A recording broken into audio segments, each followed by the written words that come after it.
kota Mekah. Namun sebelumnya kita mengulang pelajaran minggu kemarin tentang peradaban masyarakat sebelum Islam. Kondisi sosial masyarakat sebelum Islam. Apa yang Anda ingat dari pelajaran kita kemarin itu? Kemudian bertani dan kemudian mereka suka menyembah berhala. Kemudian juga mereka punya sisi positif, menghargai tamu, menepati janji, punya banyak kebaikan dan banyak keburukan. Apakah masih ada kehidupan seperti zaman jahiliyah dulu pada hari ini? Masih. Mudah-mudahan kita tidak terikut-ikut dengan itu ya. Nah, sekarang kita akan lanjutkan ke pelajaran kita yang baru kali ini ya. Apa tadi? Sejarah Sebelumnya Ibu ingin menyampaikan apa tujuannya kita mempelajari materi ini. Tujuannya agar peserta didik mampu memahami sejarah dakwah Rasulullah pada periode Islam di Mekah. Juga nanti peserta didik mampu menjelaskan kondisi dakwah Rasulullah secara sembunyi. Ya. Sebelumnya Ibu ingin bertanya sama kalian, apa tujuan mempelajari sejarah dakwah Rasulullah? Ya, silakan. Agar kita tahu bagaimana cerita Rasulullah dalam berdakwah. Iya, benar. Satu lagi. Agar kita tahu misi dakwah Rasulullah. Iya, tepuk tangan untuk semuanya. Pertanyaan berikutnya, bagaimana cara pertama Rasulullah berdakwah? Silakan ya, silakan. Dengan cara sembunyi-sembunyi, Bu. Secara sembunyi. Yang ketiga, apakah kamu sudah melaksanakan dakwah? Sudah. Ya, sudah. Dakwah secara lisan maupun secara perbuatan. Apalagi dakwah sesama teman di kelas saling mengingatkan adinu nasihat. Ya, mari kebersihan, mengenalkan ribut ya. Teman yang lagi tidur, mengenalkan teman yang malas belajar ya, dan lain sebagainya. Nah, sekarang Ibu minta kalian mengamati PowerPoint yang ada di depannya. Baru nanti didiskusikan sama teman kelompok. Kita boleh membagi kelompok jadi 5 kelompok ya. Jadi Ibu minta untuk jawabannya tentang pengamatan tentang materi yang ada di papan. Silakan diamati ya. Nah, dari kelompok 1. Adapun kesimpulan kami dari kelompok 1 ialah Nabi Muhammad SAW mendapat wahyu yang pertama yaitu surat Al-Alaq ayat 1 sampai 5 pada usia 40 tahun, yaitu pada malam Jumat tanggal 17 Ramadan, yaitu ketika beliau bertafakur di dalam gua Hira. Nah, kelompok 2. Kesimpulan kami dari kelompok 2 adalah setelah selesai menerima wahyu yang pertama, maka Nabi Muhammad SAW bersikap semua dan kita disebut. Ya, tepuk tangan. Kelompok 3. Kesimpulan kami dari kelompok 3 ialah Rasulullah pernah mengalami terputusnya wahyu. Ada perbedaan pendapat. Ada yang mengatakan selama 2 tahun dan ada pula yang berpendapat hanya 40 hari. Iya, 40 hari. Silakan. Setelah 40 hari, Kesimpulan dari kelompok 4 adalah dengan turunnya surah Al-Mudaththir ayat 1 sampai 7. ya, tepuk tangan. Dari kelompok 5, silakan. Adapun kesimpulan kami dari kelompok 5 ialah setelah turun surah Asy-Syu'ara ayat 215, maka Rasulullah mulai berdakwah secara sembunyi-sembunyi dengan mengajak keluarga dan kerabat-kerabatnya, seperti istrinya Siti Khadijah dari kalangan wanita, Ali bin Abi Thalib dari kalangan remaja, dan Abu Bakar dari kalangan orang tua, juga Zaid bin Harisah dari seorang budak yang dimerdekakan. Iya, tepuk tangan untuk semuanya. Itulah kesimpulan dari melihat PowerPoint yang ada di depan. Nah, sekarang kita ingin menyelesaikan tugas ya, yaitu tugas asesmen awal. Asesmen awal. Ibu akan menanya ya, siapa nanti yang dapat atau dari kelompok mana yang dapat, itu tolong dijawab. Soal nomor 1, bagaimana sejarah dakwah Rasulullah SAW di Mekah?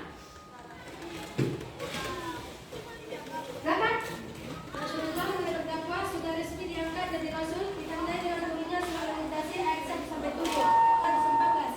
Setelah Rasulullah menerima wahyu, maka Rasulullah mulai berdakwah secara sembunyi-sembunyi selama 3 tahun, mengikut cuma 30 orang saja. Iya, tepuk tangan. Dan pertanyaan berikutnya, apa saja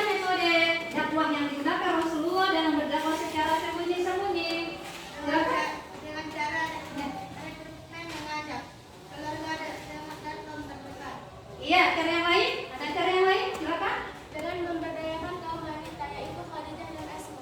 Ada lagi cara yang lain? Dakwah difokuskan pada pembinaan akidah atau melepaskan cara beribadah dengan hanya menyembah Allah SWT. Ya, berarti caranya ada tiga. Ya. Baru sekarang pertanyaan asesmen sumatif ataupun pengetahuan setelah mengamati poin-poin yang dipaparkan tadi ya. Silakan ditulis. 1. Di manakah tempat Rasulullah berkhulwat?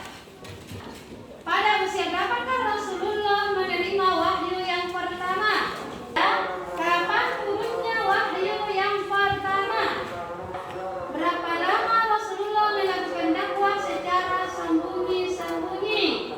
Di manakah tempat yang dijadikan Rasulullah untuk berdakwah secara sembunyi-sembunyi? Silakan dikerjakan ya.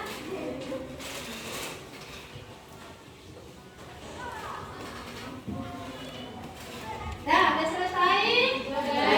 Soal pertama, silakan dijawab ya. Di manakah tempat Rasulullah berkhulwat di Gua Hira? Di gua. Iya. Pertanyaan kedua. Pada usia berapakah Rasulullah menerima wahyu yang pertama? Pada usia 40 tahun. Bagus. Ketiga. Kapan turunnya wahyu yang pertama? Pada malam Jumat tanggal 17 Ramadan. Ya, soal nomor 4. Silakan. Berapa lamakah Rasulullah melakukan dakwah secara sembunyi-sembunyi? Selama 3 tahun. Soal terakhir atau kelima. Silakan. Di mana tempat yang menjadikan Rasulullah untuk berdakwah secara sembunyi-sembunyi? Di rumah Al-Arqam bin Abil Arqam. Rumah Arqam bin Abil Alhamdulillah semua soal terjawab. Ya. Sekarang lanjutannya adalah pertanyaan LKPD. Silakan dilihat di papan ada 3 untuk tugas kelompok ya. Nah, silakan dikerjakan sekarang. Yuk diskusi.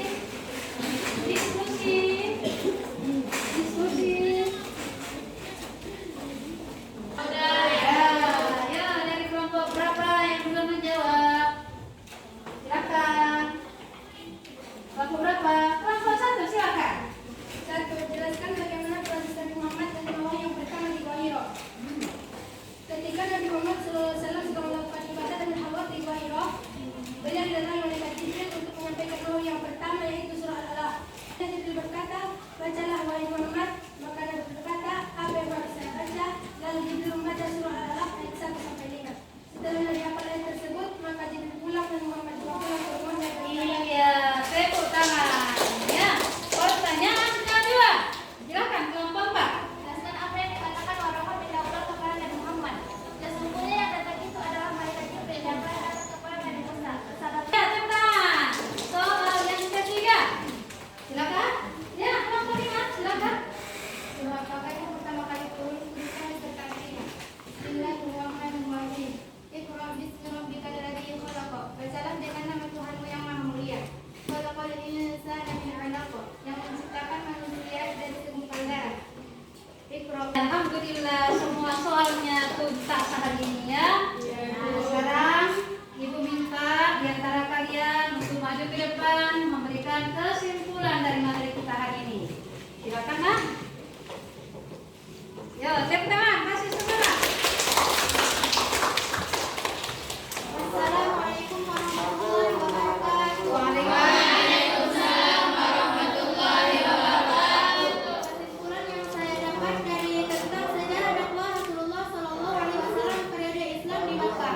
Nabi Muhammad mendapat wahyu yang pertama yaitu surah Al-Alaq ayat 1 sampai 5 pada usia 40 tahun, yaitu ketika Nabi Shallallahu Alaihi Wasallam bertafakur di Gua Hira dan pada malam 17 Ramadan, yaitu yang kedua, Nabi Muhammad Shallallahu Alaihi Wasallam setelah turunnya surah Al-Mudaththir ayat 1 sampai 7 itu menandakan bahwa Nabi Muhammad Shallallahu Alaihi Wasallam sudah diangkat menjadi Rasul dan Nabi pun mendapat tugas untuk menyebarkan dakwah kepada seluruh umat Islam di kalangan manusia. Yang ketiga, setelah turunnya surah Al-Asy'ara ayat 214 yang berbunyi Bismillahirrahmanirrahim wa anzir ashiratakal aqrabin, maka Rasulullah Shallallahu Alaihi Wasallam mulai berdakwah secara sembunyi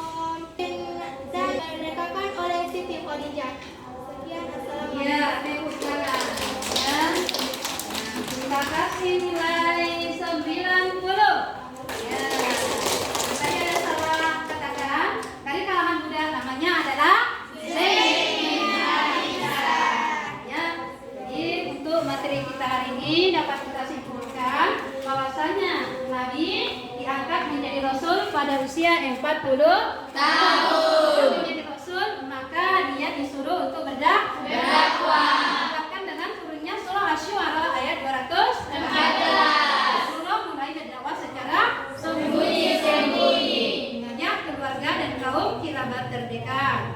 Ya, seperti Khadijah, Ali, kemudian Abu Bakar, Zaid bin Harisah. Dan Abu Bakar lah yang mengajak teman-temannya seperdagangan untuk masuk Islam. Utsman, Zubair bin Awam, ya kemudian ya Aisyah dan lain sebagainya. Sampai mulai berlangsunglah dakwah secara sembunyi-sembunyi selama 3 tahun. Rasulullah penuh kesabaran.